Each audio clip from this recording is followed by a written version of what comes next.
বদ্দারা তোমার আর কষ্ট হয় বুঝির বাজি, আমি বুঝির তোমার আর মনে বহুত দুঃখ বাজি। আমি বুঝি না আসলে চট্টগ্রামের মালিক পক্ষ কি এমন কোন ক্রিকেটার, মানে যে ক্রিকেট বুঝে এমন কোন ইয়াকে কি তাদের সাথে অকশনে নিয়ে নিলামে নিয়ে যায় নাই? না হলে যদি নিয়ে যাইতো তাহলে এগুলো কি প্লেয়ার তারা সাইনিং করছে, অকশন থেকে কাদেরকে নিছে? এখানে জেনুইন ব্যাটসম্যান কে আছে ভাই? জেনুইন ব্যাটসম্যান কে আছে এখানে? দলটাকে যে টেনে নিয়ে যাবে কে আছে এখানে?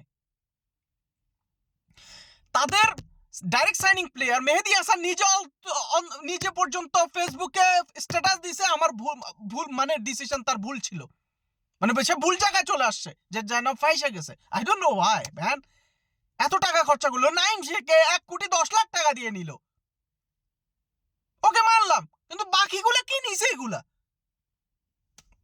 শেষ শেষ।